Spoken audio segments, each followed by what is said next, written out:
it is schedule prediction season. Proceed with caution.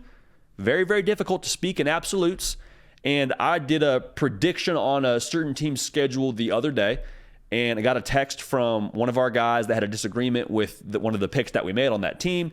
I just said, listen, dude, if I knew without a shadow of a doubt, I'd go to Vegas, and I'd cash it in, and I'd retire on an island somewhere tomorrow. So with that being said, we're making predictions here in June, and I got Oklahoma right here for you, so let's go ahead and unpack that one here right now for the Sooners.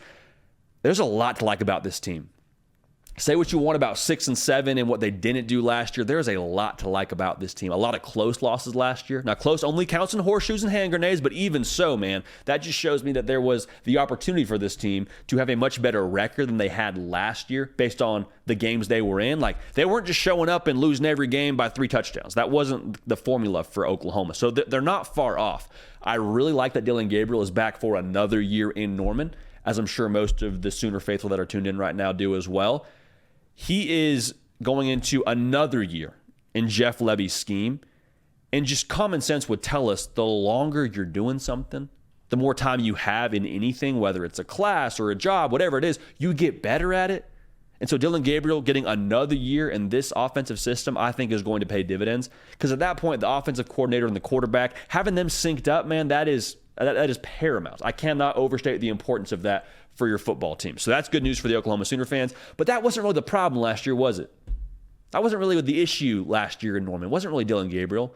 I mean, you would want him to stay a little bit more healthy. But the issue last year was the defensive side of the ball. And we've thought about it, and we've unpacked this. And there's a couple things that you probably believe about Oklahoma based on last year. The first thing you may believe is that the personnel wasn't good enough last year. And I would fall into this category.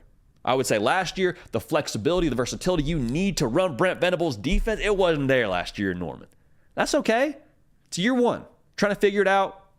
Probably better than the average roster, but still wasn't good enough. The other thing you may believe, and I think this is a fallacy, Brent Venables can't coach defense. Like, let's not let ourselves wander down that path. Brent Venables can coach defense. He's got a resume that speaks for itself. He's got some jewelry to show for it. Like, let's not wander down that path of he doesn't know what he's doing on the defensive side of the ball. And so if we're believing that that's not true and we're falling more in line with that first thought, I'd be encouraged, because they went to the portal and got themselves some guys. Deshaun McCullough being the one that I'm most excited about. He's going to play the kind of that cheetah position for Oklahoma. He's about 6'5". He's got some good weight to him, 230, 240. He's going to be flexible in the sense that he can play in pass coverage as a linebacker. He can rush the passer. Like, he's going to be a problem for you. And that's what you need in this defense. Versatility, flexibility.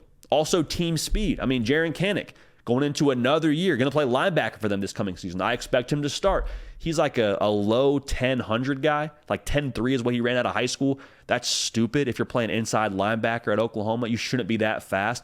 They have him on that defense. So the team speed will be much, much better than what you saw a year ago. So team speed means you can do a lot of things for me. Means you're versatile, which means it fits better in Brent Venables' defense. So if you're unhappy with what you saw last year, I don't blame you. The good news, I think last year is not at all indicative of what this coming season will look like for you if you're a Sooner fan. So they're built well in all the right spots is what I'm trying to tell you. At the spots you got to be built well at, the quarterback position, team speed on defense, you got those things taken care of. I really want to see who steps up at the wide receiver position, and we'll talk about that more in just a second, but that's going to be crucial for them in this offense with Jeff Lebby. So hang on tight. We're going to predict the record here in just a minute. Make sure you're subscribed. Make sure you've liked the video. All we're going to ask of you. Thank you very much in advance for that, because we appreciate y'all making all that happen. All right, so the schedule.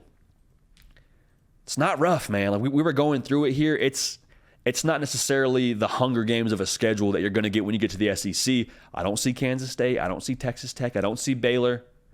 You have a game at BYU. You got TCU to end the year.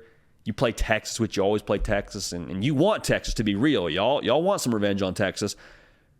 I think the thing for Texas and Oklahoma in the Big 12 is they're both going to have superior rosters for the majority of teams that they play here. Like, there's not going to be a game where Oklahoma walks in and says, man, they just got better Jimmies and Joes than us. We got to out-scheme them. Like, outside of the Texas game, that's not really going to be a question mark.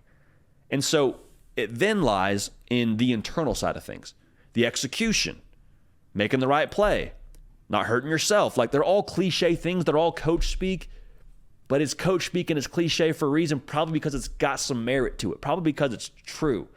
And so for Oklahoma, when I look at the record that I'd give them, I think the way that I go about this is I probably look at the ceiling, and I don't see a ceiling for Oklahoma when it comes to this schedule in itself. Like, 12-0 is attainable. But for me, I think there's some things that are still maturing internally in terms of going from year one to year two. You're replacing some pieces on the offensive line. I think 10-2 is where I'd put Oklahoma. But I do believe that they'll find themselves right back in that Big 12 title game. So with that whole conversation moving into, next year, this is your last time in the Big 12. This is your last go around. And you are going to get everybody's best shot. It's a little bit of an extra emotional tie to this one, okay? So 12-0 is attainable, but just understand now, with the way this schedule is shaken out, it's not going to be necessarily week in and week out you're playing the Monstars. Like, you're going to be favored in the majority of these games. I'm just telling you right now, barring something wildly unforeseen. So for Oklahoma, I think 10-2 is realistic, and I'm excited to see how they fare this last year in the Big 12.